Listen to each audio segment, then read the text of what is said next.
Welcome back to Uncorking the Issues, where we're pouring clarity into Temecula Valley politics.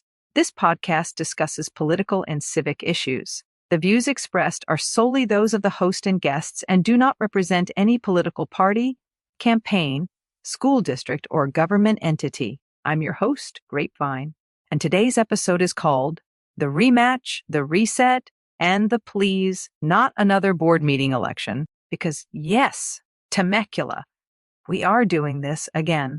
The 2026 Temecula Valley Unified School District Board election is already taking shape.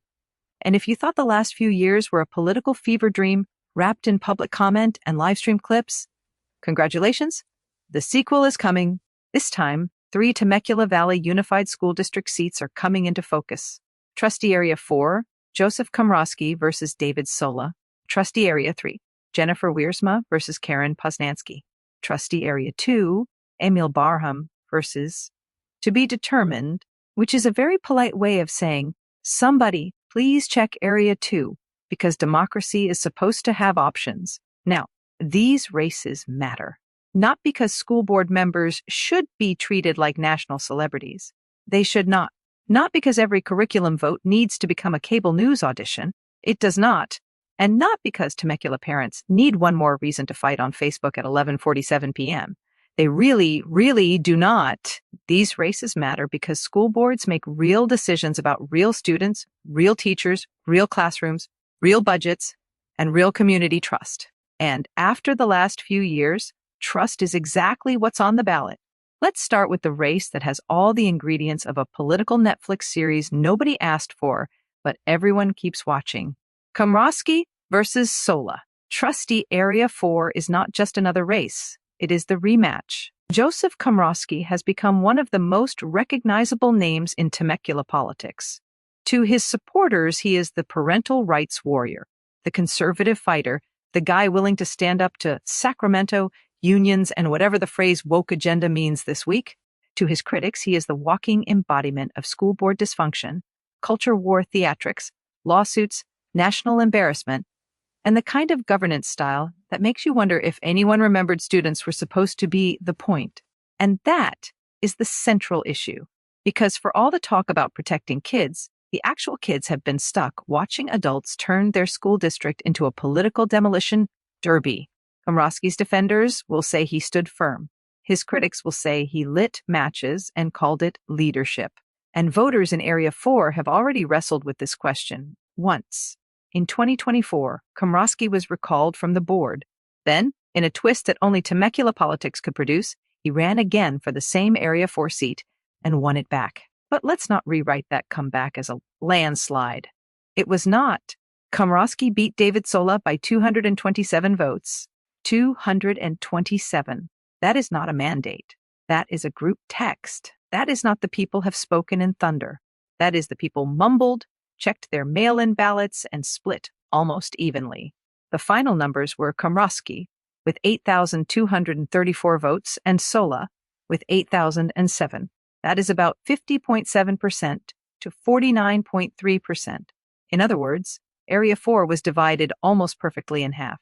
So when someone says Komrosky represents the parents of Temecula, the correct response is, which half? Because Area 4 did not deliver a sweeping endorsement. It delivered a warning label, and the recall itself was also close. Komrosky was removed by just over 200 votes. So in the same year, voters narrowly kicked him out, then narrowly brought him back. That is not political stability. That is a district trapped in a revolving door, while everyone pretends it is a strategic plan. For Komrosky, the 2026 message practically writes itself. I was recalled. I came back. Voters restored me. That is a comeback story. But for Sola, the message is just as strong. He barely came back. And in politics, barely matters. Barely means turnout can change the outcome. Barely means a few neighborhoods matter. Barely means a handful of exhausted parents, teachers, moderates, and former. I don't get involved in school board races. Voters could decide the whole thing. Barely means the race is not over before it starts. So 2026 is not just Komrosky versus Sola. It is recall versus return. It is chaos versus reset. It is culture war endurance versus community fatigue. It is the question of whether Area 4 sees Komrosky's comeback as vindication or as unfinished business. Sola appears to be positioning himself as the alternative, a Marine veteran, a father of TVUSD students, and someone campaigning around leadership that listens. And let's pause on that word, listens. Because after years of boardroom drama, listening starts to sound almost radical.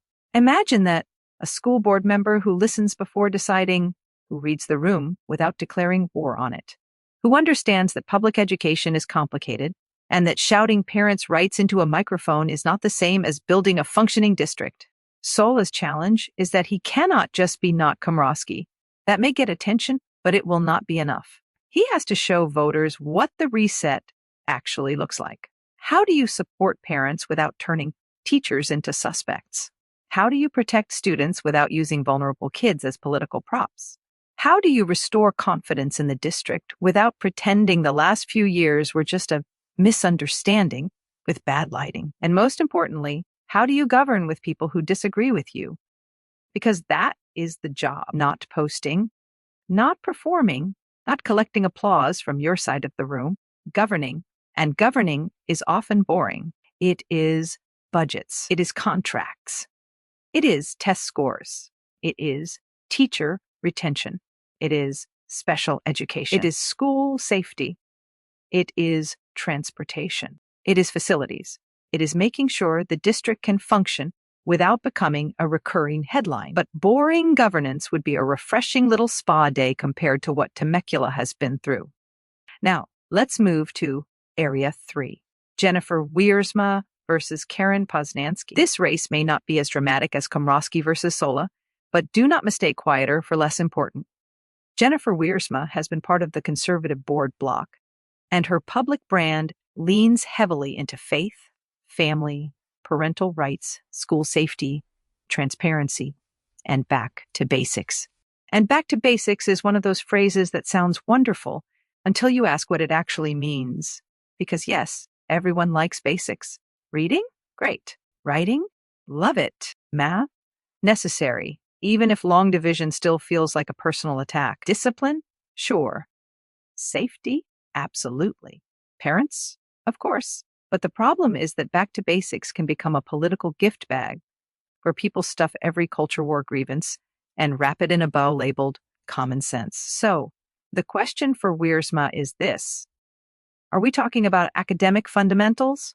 Or are we talking about narrowing curriculum, policing identity, distrusting educators, and calling it parental empowerment?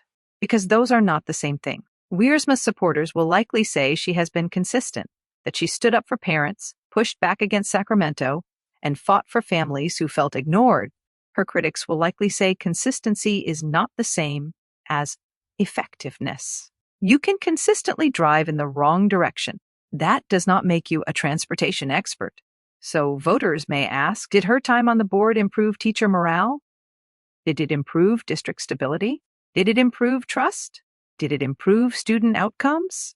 Did it make Temecula Valley Unified School District a place educators want to work? Or did it help turn the district into another stop on the National School Board outrage tour? That opens the door for Karen Poznanski. Poznanski appears to be running with an educator-centered message. She brings classroom experience and a public school perspective at a time when many teachers have spent the last few years feeling less like trusted professionals and more like defendants in a trial nobody officially announced. And that matters. Because you cannot build excellent schools while treating teachers like ideological suspects, you cannot claim to value educators only during Teacher Appreciation Week, then spend the rest of the year implying they are part of some secret plot because they assigned a book, supported a student, or asked for a living wage. You cannot clap for teachers on Monday and undermine them on Tuesday. Well, technically, you can, but people notice. Poznanski's lane is likely about restoring professionalism, lowering the temperature, and putting actual education back at the center of education policy. Radical, I know. A school board candidate talking about schools, but she will face attacks. Let's be honest. In Temecula's current political climate, an educator running against a conservative incumbent will almost certainly be labeled union-backed, progressive, liberal, woke, Sacramento adjacent, or whatever buzzword tests best with the angry email crowd. That script is predictable. The question is whether voters are still buying tickets to that show, because after years of drama, a lot of parents may be less interested in labels and more interested in whether their kid's school feels stable. They may be asking, are good teachers staying? Are classrooms staffed? Are students learning? Are board meetings productive? Is the district solving problems? Or are we just feeding the outrage machine and calling it leadership? That is why Wiersma versus Poznanski could become a referendum on the meaning of parent voice. Does parent voice mean parents and educators working together? Or does it mean one political faction declaring itself the official spokesperson for every family in Temecula? Because here is the thing. Temecula is not one kind of parent. There are conservative parents, liberal parents, moderate parents, religious parents, non-religious parents, LGBTQ parents, military parents, immigrant parents, special needs parents, exhausted parents, single parents, grandparents raising kids, and parents who do not care what anyone's ideology is as long as the bus shows up, the math teacher stays, and their kid feels safe at school. The candidate who understands that complexity may have the advantage. Now, let's talk about Area 2. Emil Barham versus To Be Determined. And honestly, To Be Determined is the most suspenseful candidate in this entire episode. Barham is newer to the board than Komrosky and Wiersma, which means he is less defined in the public imagination. That can be helpful. It can also be risky. To supporters, Barham may seem like a steadier conservative voice, aligned with the parent rights movement, but not carrying the same level of political baggage as Komrosky. To critics, the question is whether he is an independent leader or just another reliable vote in the same ideological lane. And that is why Area 2 matters, because school board power is not about one seat. It is about combinations. 3 seats are up. 3 seats can reshape a board majority. 3 seats can decide whether Temecula Valley Unified School District continues down the same road or changes direction. 3 seats can affect superintendent relationships, labor climate, legal risk, curriculum decisions, student policy, teacher morale, and whether board meetings feel like governance or group therapy with nameplates. So even though Area 2 currently has the biggest question mark, it may become the hinge. If a strong challenger emerges, Area 2 could become very competitive. If not, Barham may benefit from the spotlight being elsewhere while Komrosky and Wiersma absorb most of the political oxygen. But voters should not sleep on Area 2. That seat counts just as much. A quiet seat can still cast loud votes. Now, let's pull back. The 2026 Temecula Valley Unified School District election is shaping up as a choice between continuation and correction. One side will likely frame the race as parental rights versus government overreach. The other side will likely frame it as public education stability versus political extremism. But voters deserve better than slogans. So let's ask better questions. Who can govern without manufacturing constant crisis? Because crisis may energize a political base, but it exhausts a district. Who understands that teachers are not the enemy? Because if your school improvement plan depends on demoralizing the people actually teaching the children, maybe the plan needs a tiny little rewrite. Who supports parents without pretending all parents agree? Because parent rights should not mean one loud faction gets the megaphone while everyone else gets treated like background noise. Who will focus on student outcomes instead of ideological outcomes? Test scores matter. Attendance matters. College readiness matters. Career pathways matter. Special education matters. Mental health supports matter. School safety matters. Teacher retention matters. These are not side quests. These are the job. And finally, who can lower the temperature without lowering expectations? Because Temecula does not need a board that avoids hard conversations. It needs a board that can have hard conversations without turning every meeting into a public audition for the next outrage cycle. That is the choice. Komrosky versus Sola asks whether Area 4 wants to double down or turn the page. And the 2024 numbers tell us that question is far from settled. Komrosky was recalled by a narrow margin. He came back by a narrow margin. Sola came close, but close does not get you a board seat. In 2026, he has to turn almost into enough. Wiersma versus Poznanski asks whether Area 3 wants more of the same conservative board politics or a classroom-centered reset. And Barham versus To Be Determined asks whether Area 2 will become a real contest or remain the quieter lane in a very loud election. But underneath all of it is one simple truth. School board races are local, but their consequences are personal. They affect the teacher your child gets, the books your child sees, the counselor your child can access, the principal your school keeps, the district's ability to recruit and retain educators, the feeling families have when they walk onto campus. This is not small politics. This is the politics closest to home. So, as campaign season begins, do not just ask who has the biggest signs. Ask who has the clearest plan. Do not just ask who says parents the most. Ask whether they mean all parents. Do not just ask who promises to fight. Ask whether they know when to listen. Do not just ask who can win a culture war. Ask who can run a school district. Because Temecula Valley Unified does not need another season of boardroom performance art.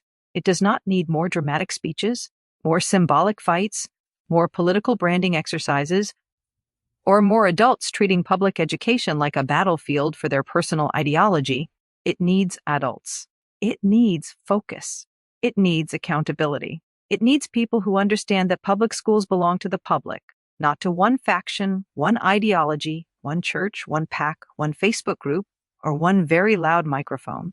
And maybe, just maybe, it needs voters who are tired enough of the circus to finally ask for something better than the next act. That's it for today's episode of Uncorking the Issues. I'm Grape Vine, and this has been the rematch, the reset, and the please. Not another board meeting election. Until next time, keep asking hard questions, keep reading the fine print, and keep pouring clarity into Temecula